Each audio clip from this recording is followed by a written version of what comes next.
A mighty fortress is our Pastor God. Daniel, Tem que entrar então. Opa, como é que tá? conseguimos, graças a Deus. Como é que o senhor está? Tudo bem? Tudo bem, graças a Deus. Com esses contratempos aí, mas agora parece estar resolvido. Rapaz, o senhor conhece bem o William, ele é pós-graduado em Instagram. Ele falou que o problema é do Instagram, então tem que ligar para lá, vai dar uma burocracia maior. Mas queria primeiro agradecer ao senhor por essa rica oportunidade em poder conversar com o senhor sobre um tema tão importante para a gente, né? E eu fico muito feliz em receber alguém do gabarito do senhor aqui na página Música, Café e Teologia. Muito Ó, obrigado. é um prazer para mim, é muito especial. E dessa maneira também a gente está, de alguma maneira, se aproximando aí, né? Eu fico muito feliz por isso também. Não somente o Willy, né, que é meu amigo, mas o Pablo também, que eu acho que é da igreja do senhor, né? Ele fala muito bem do senhor, o pessoal eles são apaixonados pelo senhor. Bom, Pastor, queria, antes de começar, a gente falar um pouquinho sobre o puritanismo. Eu sei que a gente tem muita coisa para tratar, mas fala um sim. pouquinho do seu livro novo que o senhor lançou agora pela editora Concílio, se o pessoal quiser achar, onde que acha. Fala um pouquinho, coisa rápida para gente. Bem, tá em pré-lançamento, né? Vai sair provavelmente aí até o dia 10 de agosto, já deve estar disponível. E tem como pegar direto da Conselho, pelo site deles, né? Quem está mais próximo de mim aqui em Lafayette, bem aqui dessa região de Minas Gerais, até a região de Belo Horizonte, eu tenho como também ajudar nesse sentido de adquirir, né?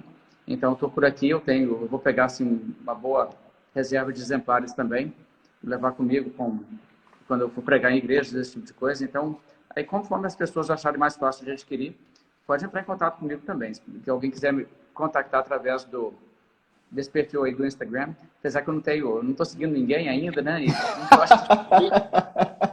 Quem sabe eu posso usar esse aqui. Eu só tinha realmente o da escola de inglês e o da igreja, realmente não sei o que aconteceu, bloqueou. Mas eu criei esse de alguma maneira, talvez seja o computador que eu estava usando. Mas Pode ser mesmo. agora estou no celular.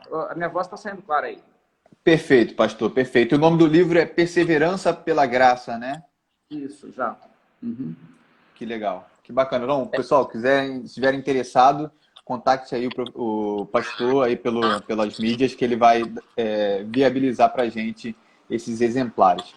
Pastor, a gente vai tratar sobre puritanismo. Eu agradeço o senhor porque é um tema muito caro, né, para a gente e é um tema de muito interesse para todo mundo. Eu queria que o senhor pudesse falar, eu sei que é amplo o tema, né, mas se o senhor puder falar de forma panorâmica, né, quem foram os puritanos, as suas origens e também o motivo do nome puritano, né? A gente não entende muito bem ou entende um pouco de modo pejorativo a questão do puritanismo, mas como é que se deu isso? Você poderia falar para a gente? Sim, claro. Os puritanos são propriamente um título para alguns reformados ingleses, né? Especialmente do período da Rainha Elizabeth até o período mais ou menos do Carlos II, ou Charles II da Inglaterra. Então, eles são de um período aí de mais ou menos 100 anos. Na verdade, a gente pode falar que existe gente fora desse contexto aí que pode ser chamado de puritano também, porque se identifica muito com eles e, na verdade, tem uma ligação direta. Mas os puritanos começaram no contexto seguinte: a reforma estava acontecendo no continente, pessoas começaram a pregar as doutrinas da reforma também na Inglaterra, pessoas como William Tyndale, pessoas como Coverdale, outros também que eram ali, foram perseguidos, né, pelo Henrique VIII, quando o protestantismo teve uma chance de saídas escondidas, quando o filho do Henrique VIII assumiu o menino, né, o Eduardo, que foi um reinado super curto. Os protestantes, então, começaram realmente a divulgar mais a sua mensagem na Inglaterra, começaram a alcançar um número maior de pessoas, mas durou pouco e entrou a Maria, a Mary, né, que no inglês é Mary, a sanguinária, chamada assim, porque ela massacrou protestantes, né? Ela foi uma católica que detestava o protestantismo, queria matar os protestantes todos na Inglaterra e teve uma média de matar um protestante a cada 3 dias e costumava estar presente para assistir cada um deles queimar, né? Foi uma pessoa assim totalmente odiosa aos protestantes. Então, nesse período, muitos protestantes fugiram da Inglaterra e foram até mesmo para a Suíça, muitos deles foram para Genebra, simplesmente para escapar, né? E também para aproveitar e pegar mais bagagem teológica com quem já estava mais adiantado em promover reforma. Então, isso foi no período aí onde essas pessoas se equiparam mais. Em pouco tempo, a rainha Maria morreu, a irmã dela assumiu o trono, Elizabeth, que era protestante, não de uma linha totalmente como os puritanos, mas era certamente mais favorável a uma tolerância religiosa, e eles voltaram.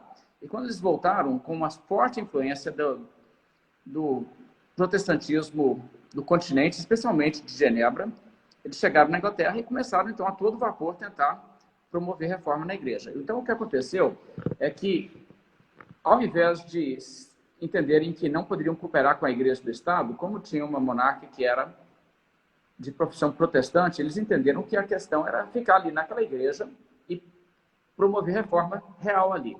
A igreja anglicana não tinha uma reforma totalmente no modelo do que eles achavam que deveria ser. Era um protestantismo meio termo entre onde eles achavam que deveria chegar até onde tinha realmente chegado. Então, eles entendiam que eles deveriam promover mais reformas, eles queriam purificar a igreja. Então, surgiu um termo pejorativo, na verdade, uma crítica, né, chamado de puritanos. Eles estão querendo ser muito puros, né? Estão querendo fazer a igreja ser muito pura e aquela coisa toda. Então, tanto nas suas vidas pessoais, como também na existência da igreja, era essa ideia de nós vamos ser super puros, vamos fazer a obra de Deus de uma maneira que Deus será glorificado na igreja, Deus será honrado por todas as questões. Então, com essa mentalidade, eles continuaram ali atuando durante o período da Rainha Elizabeth, foi um reinado longo, né? Foi até o início já do século XVII, e naquele período também, onde eles começaram a ter tensão com o Estado, porque a igreja controlada pelo Estado não queria se conformar com os seus pensamentos. Então começou assim, a haver conflito nesse sentido, eles puxando para um lado e forças eclesiásticas puxando contra, não querendo deixar a coisa nesse sentido. Então eles passaram a ser um grupo distinto dentro da igreja anglicana, então começaram a surgir também separatistas. E separatistas também são puritanos, eles vêm desse movimento igual, pessoas que se tornam independentes, pessoas até que vêm a ser batistas, eventualmente presbiterianos. Dentro da Inglaterra havia presbiterianos como igreja oficial na Escócia, mas na Inglaterra os presbiterianos eram separados da igreja anglicana oficial. Então, nesse contexto todo, esses independentes e as pessoas que estavam dentro da igreja anglicana, que estavam procurando uma reforma maior e viam o Estado como tendo um papel nisso. O Estado deveria promover reforma eclesiástica. Então, essas pessoas foram praticamente assim, os puritanos. E, à medida em que o tempo passou, mais e mais pessoas se desiludiam com a igreja anglicana, pensavam, esse negócio aqui não vai ser o tipo de igreja que eu quero para mim, e pularam fora. E muitos pularam fora, não simplesmente se tornando independentes, mas até mesmo migrando para a América. Uhum. E surgiu, então, colônia nas Américas de puritanos, que se tornou depois, eventualmente, aquela população que veio a se declarar independente e formar os Estados Unidos. Começou com puritanos saindo da América para se refugiar numa nova terra onde eles não teriam tanta opressão assim em fazer a religião da maneira que eles queriam. Então, isso durou dessa maneira até no período depois da restauração da monarquia, no período em que o Cromwell, né, que foi um puritano, foi o ditador, na verdade, da Inglaterra durante um período de 10 anos. Ele é chamado em inglês de Lord Protector, né, o senhor protetor do Estado, mas um título que eles deram para um ditador.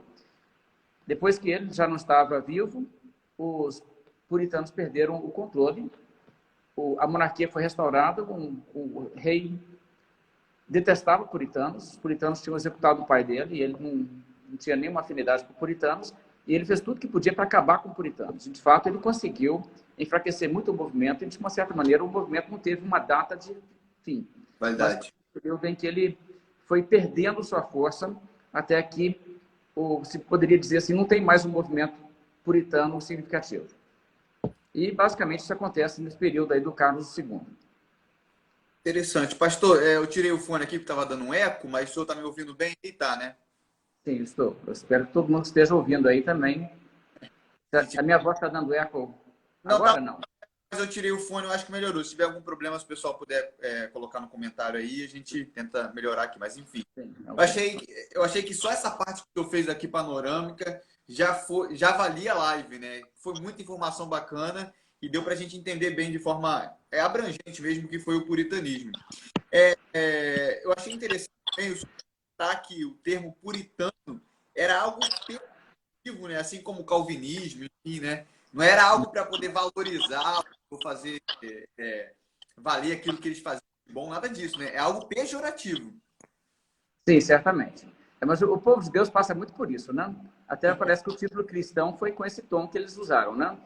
Mas acaba que a gente costuma pegar um rótulo que eles colocam na gente, colocar ele no uniforme e vestir ele com orgulho. Então, é o que aconteceu ali também.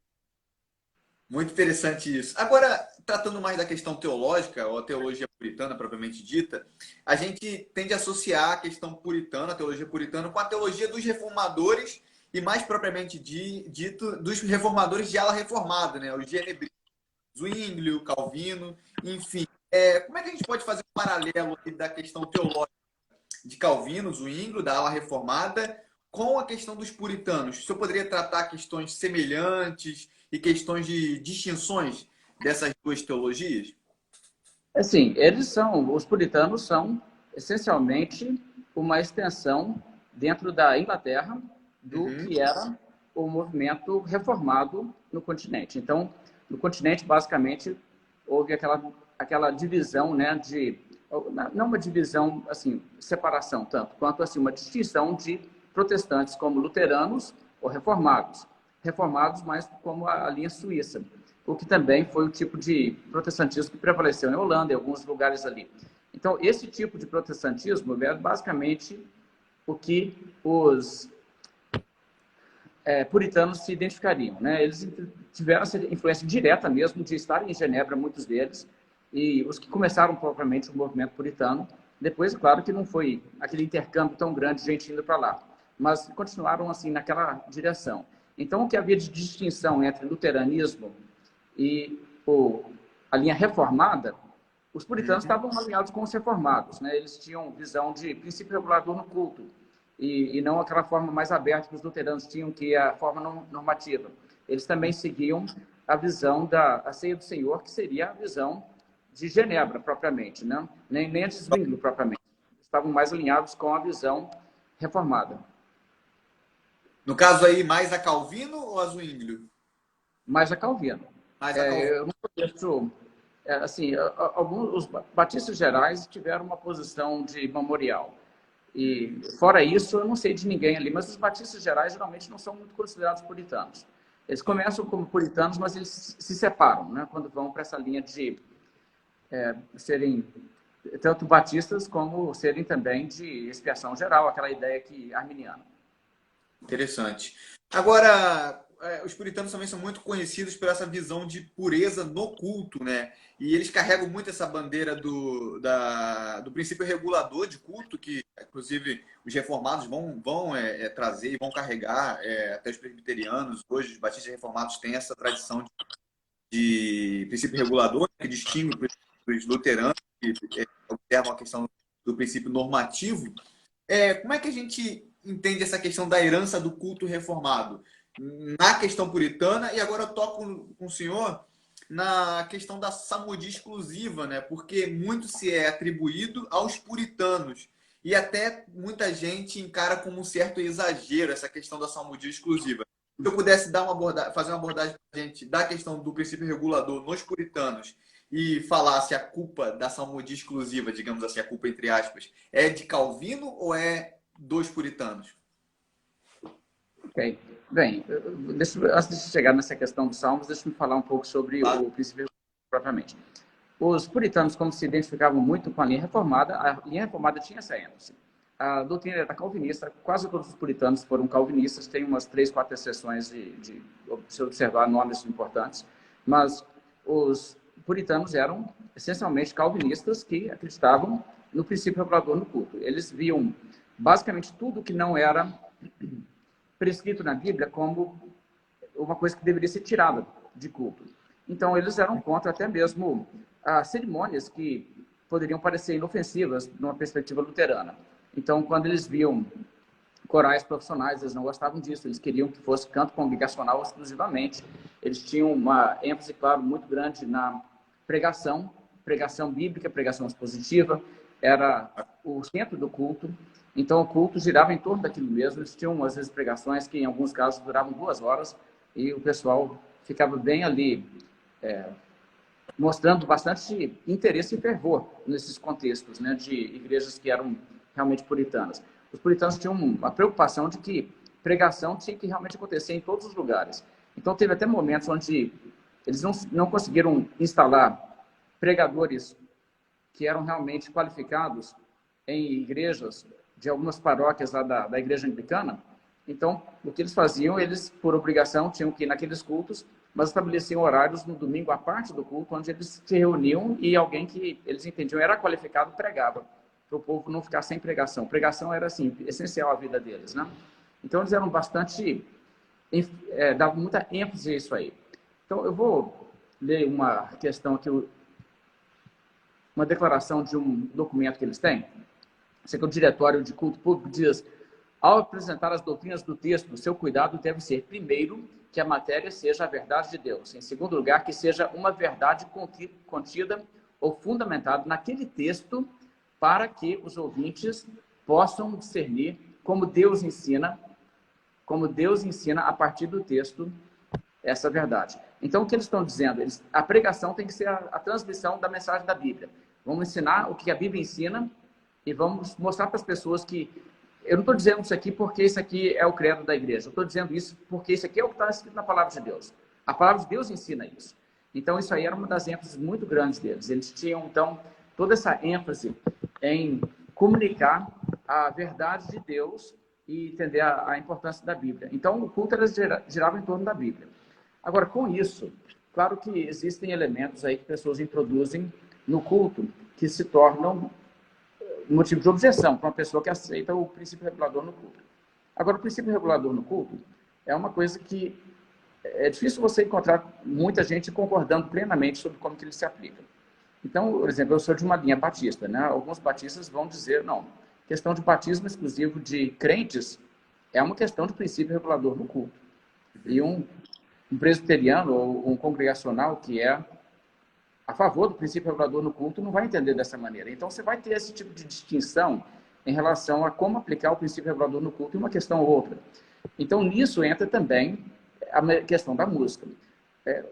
Os puritanos não inventaram a salmodia exclusiva. Isso vem lá de Genebra. Calvino era dessa posição e ele promoveu que fosse assim lá, onde ele era pastor em Genebra. Então, isso antedata os puritanos aí por uma geração, pelo menos. E uma coisa que a gente deve notar, Calvino tinha uma preocupação muito grande em doutrinas falsas serem ensinadas através de músicas, porque no contexto em que ele encontrou a igreja, no catolicismo, acontecia demais isso. Então, muita inverdade era comunicada e muita superstição era promovida através das coisas que as pessoas ouviam na igreja. As pessoas não cantavam muito, que essa altura era mais canto profissional que se acontecia nas igrejas católicas. Mas, de todo jeito, aquelas mensagens eram difundidas ali. Então, a preocupação era de ter certeza que isso não acontecia. Então, havia uma preocupação, vamos fazer o seguinte, vamos cantar só o que está na Bíblia. E a Bíblia só tem um inário, são os 150 salmos, vamos cantar isso aí. E pessoas fizeram um trabalho muito árduo, muito interessante até, de transformar aquilo em melodia que poderia se cantar. E tinha um efeito extraordinário, porque pessoas poderiam, assim, cantar na igreja e nos cultos os salmos, e depois aprendia. E você pegava qualquer pessoa aí da igreja, num dia de semana avulso aí, e falava com ele assim, Salmo 87, o que que é? E ele sabia, porque ele cantava o Salmo 87. Tá, então você sabe 87, e 88, e 89, ele sabia também. Quer dizer, isso era uma educação bíblica muito forte. E eu creio que, num contexto assim, existe vantagens para a igreja. Então, isso não é uma coisa de todo ruim. Agora, existe também a preocupação, será que realmente isso é uma regra que se deve impor? Então, aí existem algumas considerações. Em primeiro lugar, o Novo Testamento tem alguns indícios de que a igreja primitiva, mesmo sob direção apostólica, cantava outras coisas além de salmos.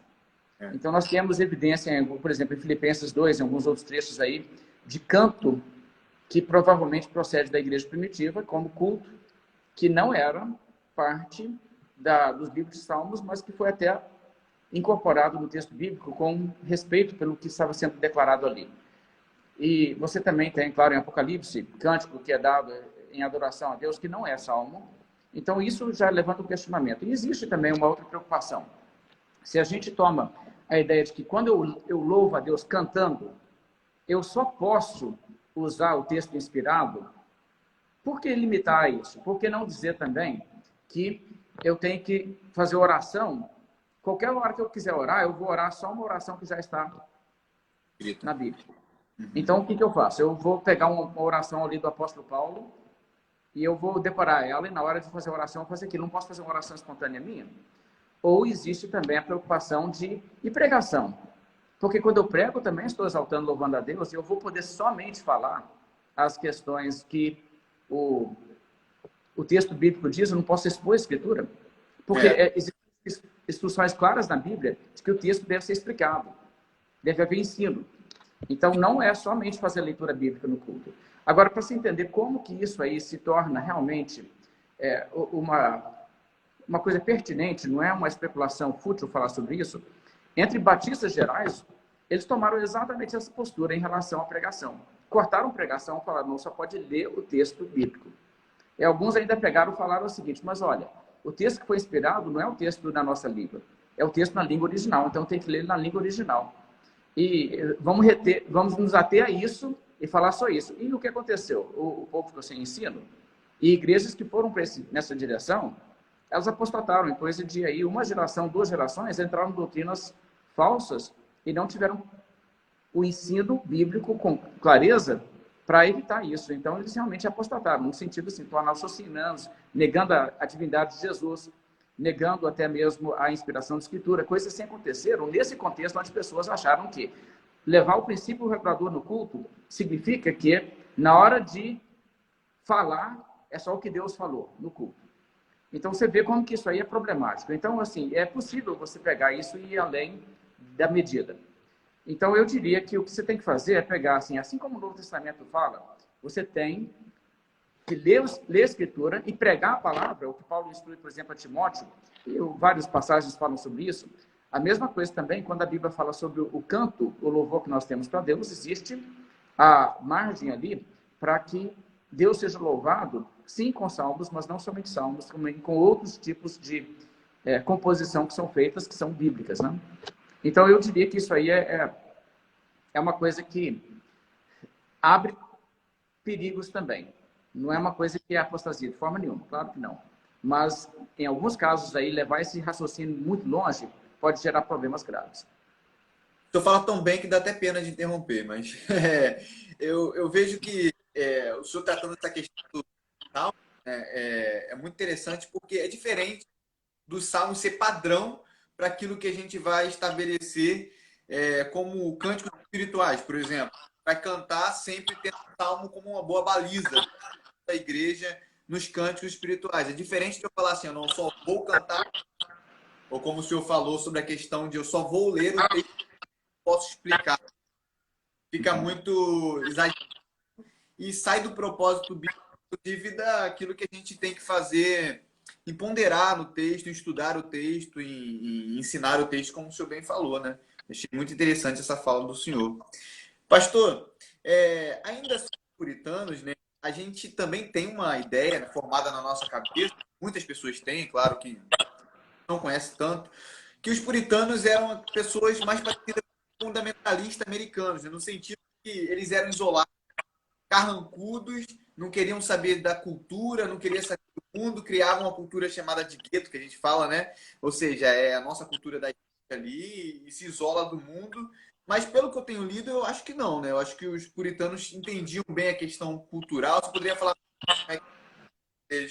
com as artes, com a cultura, com o trabalho, enfim, como é que os puritanos enxergavam essa questão do relacionamento cristão com a cultura? Ok, deixa eu fazer o seguinte, eu vou recomendar alguns livros, porque isso vai ser um tipo de coisa que não se tem como tratar tão rapidamente. Um livro que é muito bom em relação a isso é esse livro aqui do Reich, né? Leland Reich, Santos no Mundo, é um livro que trata dessa questão especificamente, ele é um livro muito bom.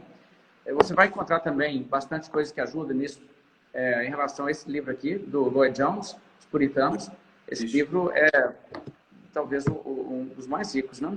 E esse livro também, eu acho que o do Packer, né? J.I. Packer, Entre os Sete Deus, é um livro também que é muito importante ler. Ele enfatiza muito a espiritualidade e a vida piedosa desses homens, né?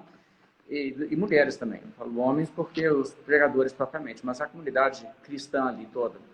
Então, deixa-me falar um pouco sobre isso, porque existe esse estereótipo e esse rótulo pegou porque é uma meia-verdade.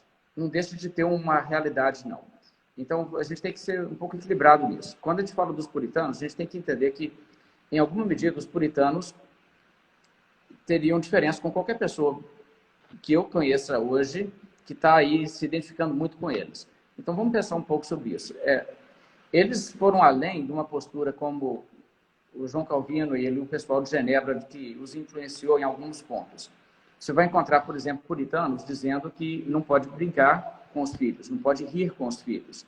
Isso é claramente um exagero, não é uma visão bíblica da vida. Eu vou ler uma citação aqui. Isso aqui é Thomas Bacon, um dos puritanos, não necessariamente um dos mais esclarecidos. Olha o que ele diz. Não ria com seu filho, para que não tenha tristeza com ele e para que não venha a render os dentes no fim.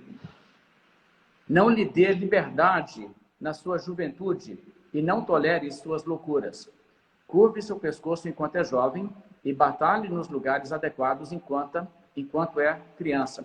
Então, tinha puritano que achava que era pecado rir. Se você contasse uma piada, era palavra frívola.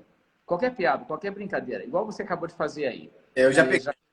Já pecou, Então, esse tipo de mentalidade é claramente um excesso, ok? É um zelo pelas coisas de Deus que não está muito bem orientado e traz prejuízo, ok? E essas coisas vão em várias direções. Por exemplo, os puritanos adotaram uma posição diferentemente do que Calvino, por exemplo. A gente tem informação que Calvino ia ver peças teatrais, mas os puritanos tomaram a posição de que ser ator é uma coisa que é pecaminosa. Na verdade, é praticar falsidade. Você está fingindo ser uma coisa que você não é. É como se, assim, um raciocínio assim, bastante difícil de defender. Então, na visão deles, eles olhariam todos nós hoje que assistimos televisão, qualquer tipo de programa assim, e eles censurariam. Não por causa do conteúdo, porque o conteúdo tem hora que tem que censurar mesmo, mas eu estou dizendo assim, pelo próprio fato que, se você pegar, por exemplo, um filme sobre o Oliver Cromwell, lá com o Richard Harris, não, é pecado. Não pode. Então, qualquer coisa desse tipo, ok? E o Cromwell, por exemplo, ele proibiu peças teatrais durante o seu período de governo. Ele fechou os teatros e não podia ter.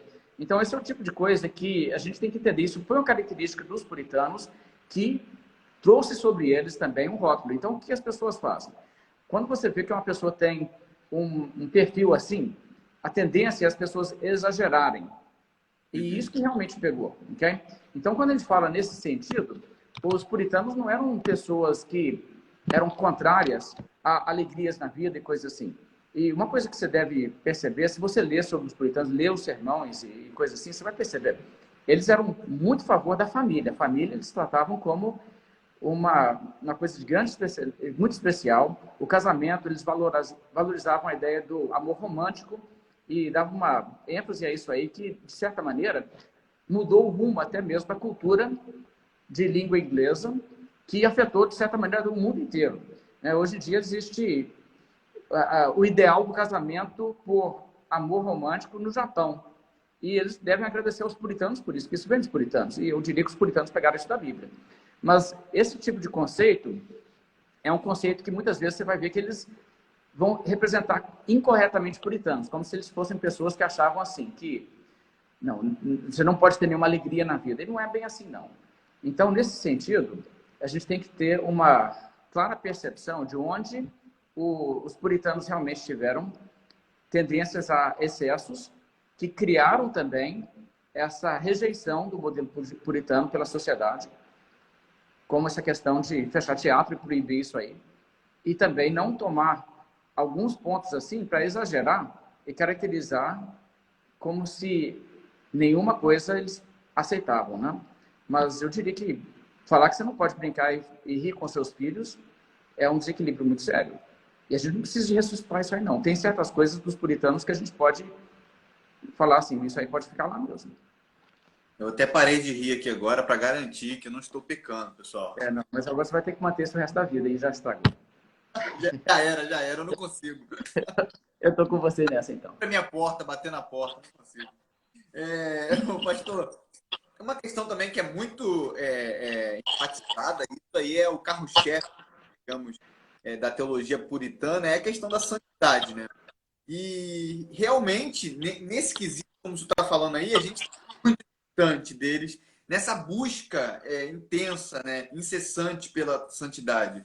O próprio Joel Bick vai falar sobre isso, ele tem sermão falando sobre essa questão da santidade nos puritanos, enfim.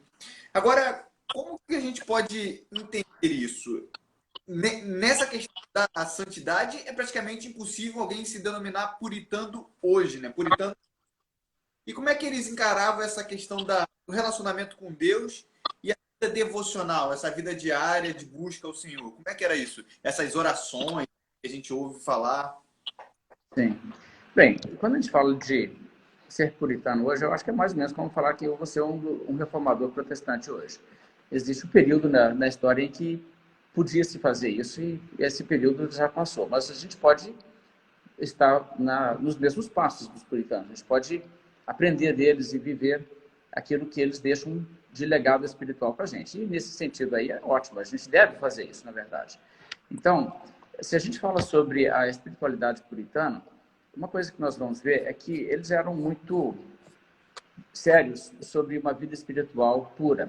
Até questões como se eles sentiam que tiveram um sonho, no sonho a atitude que eles demonstraram não era correta. Digamos que eles brigaram com alguém. Eles acordavam de manhã, eles falavam assim, bem, no meu coração tem alguma coisa aí que eu ainda preciso tirar. Por que eu tenho esse sentimento que eu me comportei assim no meu sonho? Uma coisa que a maioria de nós nem preocuparíamos com isso aí. A gente pensaria assim, foi só um sonho. Mas eles tinham essa preocupação de em tudo tentar fazer a vontade de Deus, e eles levavam isso muito a sério. Então, eles oravam muito sobre isso, eles meditavam sobre a Bíblia, eles faziam culto, enfatizavam culto familiar, então procuravam que a igreja, os membros da igreja em casa se reunissem com seus membros da família e não somente cultuassem dominicalmente ou nas reuniões estabelecidas, mas também em casa. E, nesse sentido, a seriedade com que eles trataram a santidade pessoal resulta numa vida muito disciplinada. Aquilo que eles almejavam em termos de viver uma vida realmente santa, separada do pecado, mortificar a carne, uma ênfase, por exemplo, de John Owen, mas muitos puritanos também. Essa ênfase de ter vitória sobre o pecado que quer ficar agarrado na nossa vida e não quer soltar. Eles tiveram, então, vidas exemplares nesse sentido. E eu diria que, nesse sentido, a gente é bem displicente. Eu acho que o exemplo deles, se uma coisa nos ensina, é que a nossa conduta poderia ser muito mais pura.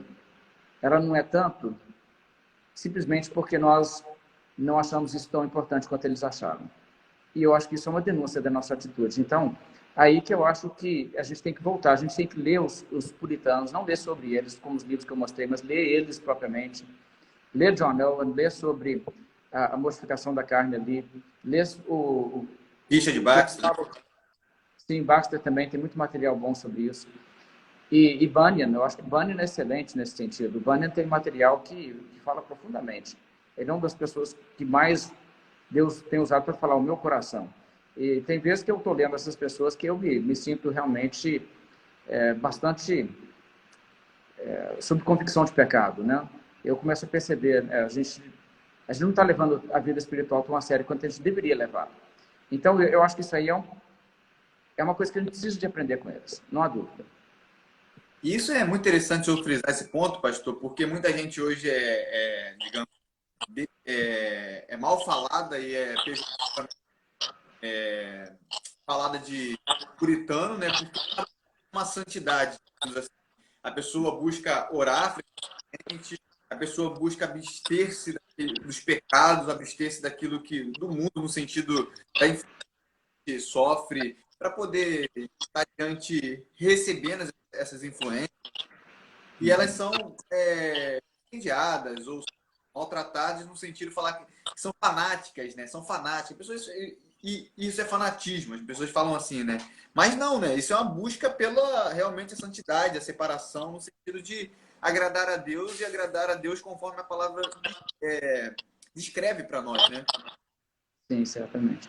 E não é fanatismo quando você realmente está batalhando com o pecado e você percebe que você tem que tomar certas medidas. Então, vamos dizer que uma pessoa diga o seguinte, olha, eu preciso fazer o seguinte, na minha vida, eu preciso de limitar meu uso de mídia, eu preciso de ter menos contato com, com tudo, né? Eu não posso ficar assistindo filmes e coisas assim, tanto eu preciso de mais tempo devocional, eu preciso de reservar um tempo maior para isso, orar mais, ler mais a Bíblia. Eu vou fazer dessa maneira, eu vou separar esse tempo para Deus dessa maneira. Como uma decisão pessoal, isso aí é muito importante. O que não pode acontecer é a pessoa dizer assim, não, eu descobri que na minha vida eu tenho que levantar, antes das minhas atividades do dia, eu tenho que levantar 1 hora mais cedo e passar 1 hora em oração. Então, se isso funciona para mim, então todo mundo da minha igreja agora vai ter que fazer a mesma coisa. Aí que a gente já está... E os puritanos não diriam que a gente tem que agir assim, não é isso? Eles diriam que a gente tem que encontrar meios para seriamente enfrentar o pecado na nossa vida e ter vitória. Porque senão a gente não está realmente levando Deus a sério. Mas a receita pode ser diferente para um e outro. E foi interessante você tocar nesse ponto, porque muita gente comparando, né, a vida dos puritanos, até tem aquele do Boyer, né, do Orlando Boyer, que esqueci o nome, que é publicado pela CPAD, que é muito famoso. Enfim, narra ali os puritanos, alguns reformadores, a vida que eles tinham de oração, né? E as pessoas ficam frustradas, né, pelo fato de não ser nem próxima ou nem se parecer com aqueles santos, digamos assim. Isso também não pode ser um pouco, como o senhor falou aí no caso, a questão cultural, heróis da fé. Obrigado, Willy. Não pode ser um pouco perigoso, porque dentro do contexto cultural que a gente vive, enfim, como é que a gente pode entender isso? Esse meio termo, sabe? Como é que a gente dosar isso para que se frustre, mas também não se entregue às nossas fraquezas, às nossas vontades, e a gente use esse exemplo como um bom exemplo? Bem, primeiramente, eu acho que a gente pode entender que é possível crescer na fé, que é possível melhorar também nesse sentido. Então, uma disciplina espiritual, a maneira que você cultua a Deus no culto público, você pode se empenhar por se tornar mais fervoroso, mais envolvido, de fato, mais prestar assim, um culto mais real, quando você, ao invés de simplesmente estar presente e mais ou menos observar o que está acontecendo. E também na sua vida devocional pessoal. Então, quando você vê essa discrepância entre a sua vida sendo pouco desenvolvida, a sua vida espiritual, e você percebe que outras pessoas têm essa vantagem, eu acho que isso aí serve como um desafio, uma meta. E a gente pode progredir. Ao mesmo tempo, existe uma realidade que o nosso contexto é um pouco diferente e talvez nós vamos ter vantagens que eles não terão, eles terão vantagens que nós não teremos. Então, vamos dar um exemplo. Com acesso à informação que a gente tem hoje, a gente tem acesso a muito mais material para leitura do que a maioria deles teriam. Então, a gente pode ter uma vida de leitura mais rica. A gente também tem muitas distrações que podem concorrer com a nossa atenção para realmente ter tempo para Deus e tudo mais. Então, eu acho que aí você precisa de encontrar uma forma de não deixar nossas desvantagens em relação a eles realmente nos prejudicarem. E, novamente, eu acho que isso é muito pessoal. Interessante. Porque não dá para querer ser igual, às vezes o resultado não é o mesmo, ou não é o mesmo, mas também a gente pode querer deixar para lá e achar que a vida com outro tempo, enfim, a gente pode levar a vida do jeito que ela é, né? Vai levando. Isso está fora também do padrão bíblico e com certeza fora do padrão puritano. Agora, uma questão hoje, que é muito tratada, concernente... Tem muita gente hoje querendo levantar essa bandeira do puritanismo, né? E autodeclarando puritano. O senhor já falou aí que seria um anacronismo a gente falar isso, né? Seria a mesma coisa que a gente falar que os reformadores, enfim. O senhor já falou isso. Agora, como que o senhor enxerga a questão dos movimentos que surgem hoje? Por exemplo, o movimento chamado neopuritano, onde tenta reavivar ou reativar essas práticas puritanas, ou até indo mais a fundo, enfim, né? Como é que o senhor enxerga isso hoje? Como perigoso? Enfim, como é que o senhor pensa? Bem, eu acredito que nós temos uma tendência de querer ser muito como pessoas que nós admiramos, não? Então, isso pode acontecer com qualquer pessoa. E não somente uma pessoa de outra época, pode ser até um pastor na nossa igreja que nos influencia. E a gente tem que sempre manter em mente que perfeito mesmo é só o Senhor Jesus, e a gente pode pegar como padrão os apóstolos, que não foram perfeitos, mas no seu ensino foram guiados pelo Espírito Santo. Então, até certo ponto, eu diria o seguinte: os puritanos são um excelente modelo. Eles, na verdade, são pessoas que eu admiro acima. Eu não consigo, assim, te pegar uma geração de pessoas e falar assim, aqui nós temos pessoas que eu admiro esses aqui mais, sabe? Porque eles fizeram um compromisso com Deus maior, eles demonstraram isso, eles lutaram pela causa. Eu acho que você pode pegar os puritanos como um modelo excelente. Então, eu não sou antipuritano, não. Eu sou fã dos puritanos, de fato.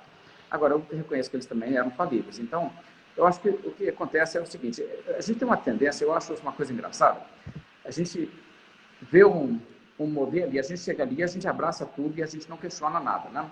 Então, eu me impressiono, por exemplo, como uma pessoa que entra para uma seita que os convenceu que lá é o movimento certo de Deus, e depois de 3 semanas eles já estão afirmando para você que não pode ter transfusão de sangue.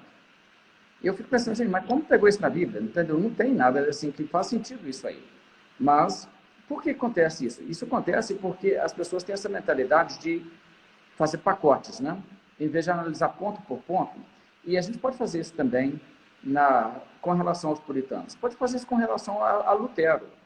Okay? Eu sou admirador de Lutero. Ele é uma pessoa que nos abençoou muito pelo que Deus fez através da vida dele. Não quer dizer que eu vou concordar com tudo de Lutero. Mas você sabe que dentro do luteranismo houve pessoas que tomaram até uma posição agressiva e beligerante em relação à consubstanciação, que é um ponto onde praticamente só ele chegou a isso aí, e mais quem? Pessoas que seguiram ele porque foram assim tão admiradoras dele. E eu acho que nesse sentido existem pessoas que fazem isso também com os puritanos. Então, aquela coisa, o Lutero é uma pessoa que é um bom modelo em muitas coisas, ele não é perfeito, e se as pessoas tomarem o modelo de Lutero como um todo e quiserem se equiparar totalmente com o modelo dele, o que vai acontecer é que eles vão, juntamente com as qualidades, imitarem também as imperfeições. E isso acontece também em relação ao puritanismo. Então, os puritanos eram imperfeitos, eles eram grandes servos de Deus, mas eu estou certo de que quando eles chegaram no céu, eles também se deram conta de novidades, não? Então, todos nós vamos passar por isso. Então, a gente tem que saber tomar esse cuidado. Então, nesse sentido, deixe-me dizer algumas coisas que eu acho que seriam perigos nesse sentido. Essa questão dos salmos, isso, como já disse, não vem só dos puritanos, vem lá de Genebra, propriamente. Mas é um ponto que deve ser questionado. Agora, se uma pessoa se convence disso, tudo bem, ela pode até entender que ela deve praticar isso aí, mas ela deve também ter uma postura bastante tolerante com relação a outras pessoas, porque isso aí, as pessoas vão ter que reconhecer, é uma visão bem minoritária dentro do reino de Deus ao longo dos séculos.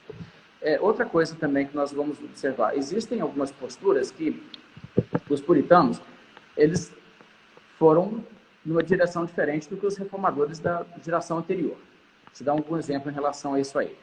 O Agostinho, por exemplo, havia defendido lá na sua época uma visão sobre o sábado, que o sábado é o mandamento que não se aplica mais.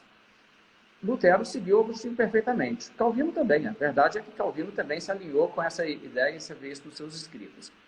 Os puritanos tiveram um contexto onde pessoas começaram a publicar livros na Inglaterra defendendo uma visão de que o sábado, como no 4º mandamento, tem que ser guardado no Novo Testamento como um sábado cristão no domingo. E isso começou a ser defendido, principalmente um livro que saiu, A Verdadeira Doutrina do Sábado, isso foi na década de 1590, saiu esse livro, influenciou muitos puritanos, e tensões entre os puritanos e o rei Tiago I, o James I, criaram situações. O James, na verdade, queria impor diversão nos domingos, e os puritanos não queriam isso. E isso fez com que até uma postura reacionária surgisse ali. Então, rompem, por exemplo, com Calvino e vão numa direção nova, onde isso se expressa até nas confissões de fé, e existe todo um modelo sabatariano que surge ali, e porque esse modelo se torna padrão depois das igrejas que seguem na tradição puritana, que são as igrejas evangélicas de língua inglesa, que basicamente os puritanos do século XVII foram os evangélicos na Inglaterra, porque os evangélicos que criam realmente na fé reformada. Então, o que aconteceu é que eles geraram uma novidade na igreja com essa ênfase. Você tinha, por exemplo, o J.I. Packer, que inclusive faleceu esses dias, né? Era sabatariano. Ele tem uma declaração interessante, onde ele fala sobre como os puritanos tomaram o sábado cristão, não de Agostinho ou de Calvino, mas de Tomás de Aquino. E Tomás de Aquino se baseia na autoridade eclesiástica, que a autoridade da igreja disse que o domingo é um feriado, então a igreja pode fazer feriados como ela quiser. E isso vai contra o princípio revelador do culto, na verdade. Então você teria que ter uma base clara neotestamentária que diz que houve transferência do mandamento como um todo do Velho Testamento, do 7º dia para o 1º dia da semana. E o que a gente vê, na verdade, é que o domingo é o dia do Senhor, é um dia de culto, mas a gente não encontra, por exemplo, o apóstolo Paulo falando nas epístolas para as igrejas: olha, se tiver alguém que tiver um emprego que obriga ele a trabalhar no domingo, tem que sair desse emprego. Não tem esse tipo de discurso. Então, o que aconteceu é que os puritanos, em alguns momentos, eles também enveredaram em direções novas e deixaram um legado, né? Então, hoje a gente vê pessoas que estão tendo uma ênfase muito grande a isso aí. Que eles querem voltar a isso aí, falar, não, a igreja, quando ela, nos bons velhos tempos, era assim. Mas nos velhos tempos, na verdade, não é a reforma protestante, não é a igreja primitiva, é a partir do puritanismo. Então, eu diria o seguinte: se você entende que o culto de Deus deve ser toda a sua atividade no domingo, no dia do Senhor, isso é dentro de uma tradição puritana, e isso é uma coisa que vai te beneficiar, é uma maneira legal de servir a Deus. Eu acho que entra naquela questão: quem separa um dia para o Senhor faz bem, né? Mas não pode pegar e dizer isso aqui é a regra para toda a igreja. Eu não posso pegar, por exemplo, e dizer assim: não, Lutero estava em pecado, a vida toda ele quebrou o 4º mandamento. Lutero, na verdade, ele não era um convertido, porque Lutero não guardava a lei de Deus. Eu não posso fazer isso com Lutero, entende? Eu não posso pegar isso e fazer isso com Calvino. O que eu tenho que fazer, eu tenho que ser um pouco mais moderado nisso. Então, eu acho que existem tendências nesse sentido que vão também criando um prejuízo. E, se não estou extrapolando o tempo aqui para essa pergunta, não. Os puritanos, se você fizer bastante leitura deles, uma coisa também que você vai ver é que eles saem um pouco também da linha dos reformadores de primeira geração, é que eles começam a acreditar que é tão importante enfatizar que existe falsa segurança, falsa conversão, pessoas que acham que são crentes que não são, que eles começam a falar num tom que quase que todo crente vive uma crise de achar o tempo todo: eu não sou realmente tão convertido, porque eu não estou tão perto de Deus quanto eu deveria estar. E eu acho que isso não é uma ênfase bíblica. A Bíblia tem sim, né? Nem todo aquele que diz Senhor, Senhor entrará no reino dos céus, mas a Bíblia não é daquele tom que diz: você crê em Cristo como seu Salvador, você está realmente levando Deus a sério, você está levando isso muito a sério, você está vivendo para Deus. Você chega para a igreja e diz: eu quero me tornar membro da igreja. E as pessoas te perguntam: você tem certeza de salvação? E você diz: tenho, eu creio que Jesus me salvou. E as pessoas viram para você e dizem: não, então você não está qualificado. Porque se você fosse realmente uma pessoa que está andando com Deus, você teria dúvidas. Você teria que responder que não, eu luto com dúvidas. Entende o que eu quero dizer? E isso se tornou uma realidade dentro do puritanismo. E se você lê os sermões, especialmente do puritanismo mais adiantado, mais no final do período, você vai encontrar mais disso, onde as pessoas basicamente te falam: se você está aí curtindo certeza de salvação, é porque você é um enganado. Só pode ter certeza que é salvo a pessoa que duvida que ele é. E isso vira um problema, entende? Isso não é uma ênfase que tem no Novo Testamento, onde a gente tem um incentivo às pessoas confiarem mesmo em Cristo e dizerem, olha, Jesus me salvou, eu sou imperfeito, eu sei disso, Deus sabe disso, eu estou lutando contra o pecado, eu não estou de brincadeira com Deus, não sou hipócrita dentro da igreja, não. Mas dentro das minhas falhas todas, eu confio em Cristo e eu sou salvo, eu tenho certeza da minha salvação. Eu acho que aí a gente faz melhor alinhar mais com uma ênfase de Calvino, por exemplo, do que você vai encontrar em alguns dos puritanos. Eu quero ser bem específico, não é todo puritano em relação a isso aí, não. É interessante que passa pela graça aí, né, pastor? Confiar, mas entendendo que a gente é salvo pela graça e não pelas obras, né? Essa questão da justificação pela fé, né? Ela toca muito nesse ponto, né? Não, e de forma nenhuma eles diriam que as obras não salvam. Claro, claro. Né? Mas eles diriam é que a fé verdadeira produz frutos e eles davam sempre essa ênfase, né? O fruto que você pode estar vendo pode não ser realmente o fruto real. Você precisa de ter certeza que a coisa é muito mais que isso. É questão de ênfase, talvez, né? Uma questão de ênfase. Mas gerou crise para muitas pessoas, né? E não são poucas as pessoas que tiveram até mesmo depressão, até mesmo medos do tipo que tiveram pensamentos suicidas, pensando assim, eu não sou um eleito de Deus porque ainda vejo pecado na minha vida. E pessoas que davam sinais de fé, davam sinais de nova vida. Pastor, eu queria agradecer por essa super aula que o senhor deu aqui. Foi realmente um momento de muito aprendizado. Agradecer meu irmão William aí, que fez esse intercâmbio aí com a gente. Pablão, que deve estar por aí também. Deus abençoe. Muito obrigado por essa exposição do tema. A gente pôde aprender muito. E essa live vai ficar salva aqui no meu GTV. Depois ela vai lá para o canal no YouTube, Teologia. Então vocês podem acompanhar essa e outras feito aqui sobre diversos temas. Muito obrigado. Foi muito especial também. E também inaugurando aqui o seu perfil no Instagram, que agora vai bombar, né? Eu vou ver se eu uso esse também. Eu tenho usado só o da escola porque, basicamente, eu não posto muita coisa em rede social, não. Mas eu preciso também fazer isso, porque ajuda, né? A obra de Deus é divulgada por todos os meios aí. Amém.